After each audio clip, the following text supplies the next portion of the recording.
I'm Damon Hatfield, and I'm joined by Matthew Gerard. He's CEO and creative director at Tactical Adventures, and we're here to talk about and look at Solasta Crown of the Magister. Matthew, thank you so much for joining us.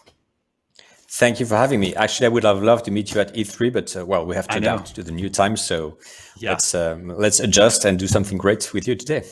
Of course, that sounds amazing. Solasta is a classic tabletop RPG in video game form. Is that accurate?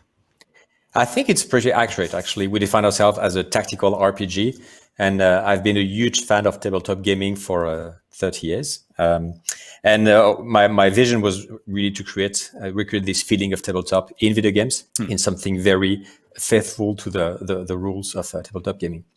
So what we see behind is the footage of the game, which we're going to release as a demo for the Steam Festival.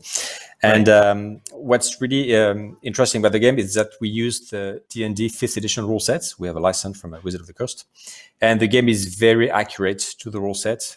And people who are fans of D&D will find themselves right at home with this game, because you will find all the classical races, classes, backgrounds, powers, features that you're used to. But also, the game has its own universe called Solasta. And so we added our own races, classes, and special content. So people that are familiar with Dungeons & Dragons should feel very familiar to them. But what about people who haven't played D&D?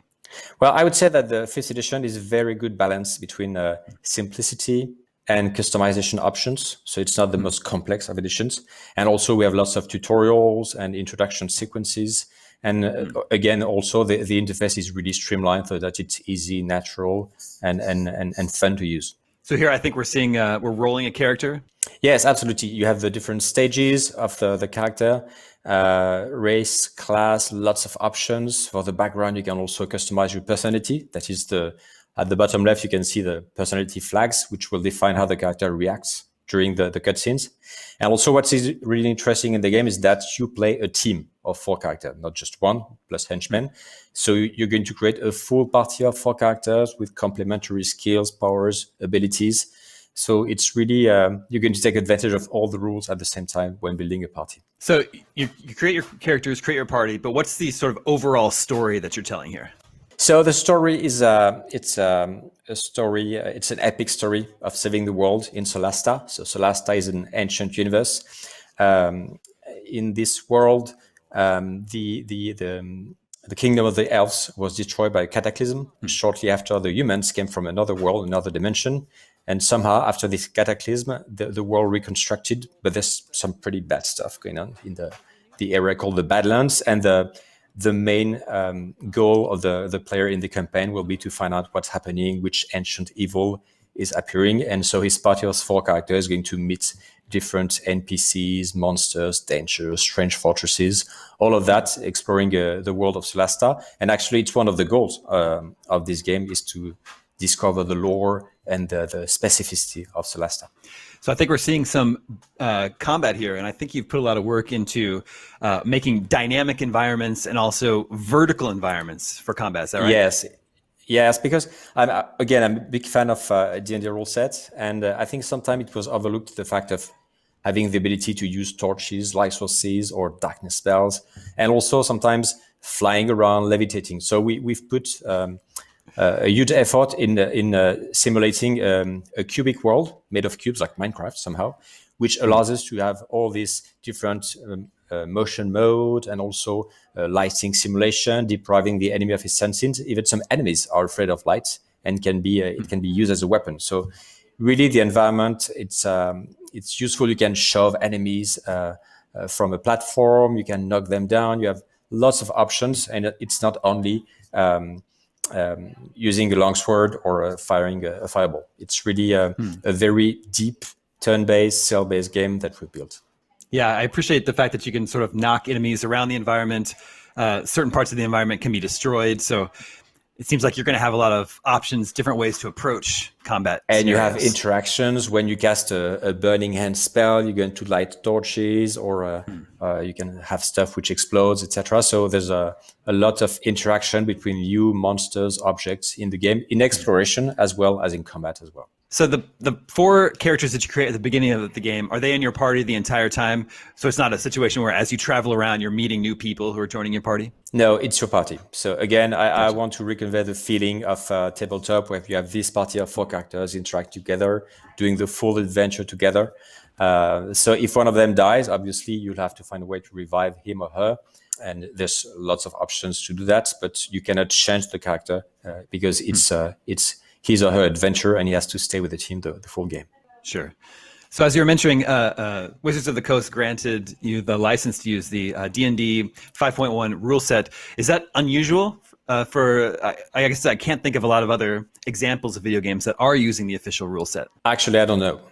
To my knowledge, we're the only one, but I'm not sure about that. So it's a great opportunity because the SRD, the system reference document, it's a huge PDF file of 400 pages with all the classes, spells, races, magical item, monster. It's huge. Of course, you don't have the copyright content like the universes or the heroes, but it's still a huge content. Yeah. And very familiar to what people are used to. Sorry. No, it's okay. Are we seeing some sort of exploration here? Yes, so exploration is real time in the game. So you will have your allotment of traps, magical puzzles, hidden dangers, etc. You have some looting. You can detect magic on objects, identify them. All of what you would expect in a full-fledged RPG game. Each character has its own advantages. So when you're going to inspect a strange totem or statue, the one with the highest history score is going to do the check. When you want to disarm a trap, the rogue obviously is going to be more effective. But what is really interesting in the game is that you are completely free to create the party you want. And it's actually a trick for us because if the player wants to make 4 halfling fighters for the whole game, he can. It's not the best thing he or she could do, but it's a possibility. So again, the game is reacting during the cutscenes, during the combat, etc., during the exploration to whatever the party has selected to have in his party. So it's a big challenge, but actually the benefit is that when you play the game, you will have different dialogue lines or interactions with your party. And it looks like those dynamic environments that we see in combat also apply to the exploration, where they push a rock off a ledge, created a new pathway for them, right? Yes, and you can see on the screen spiders crawling on the walls. So obviously this is about for the monsters, but when you find some high level spells like spider climb, you can do that yourself. So it's very cool. And it's been a nightmare, of course, for the engineers to program all the mathematics to do that. But it's super fun. And if you hit someone, it's going to fall from the wall.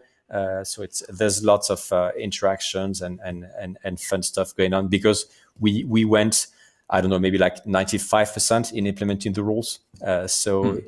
Not because we're fanatics, but just because it makes a more fun game. Well, it looks super fun. I believe at the time this interview airs, the demo will be available via the Steam Festival. Yes.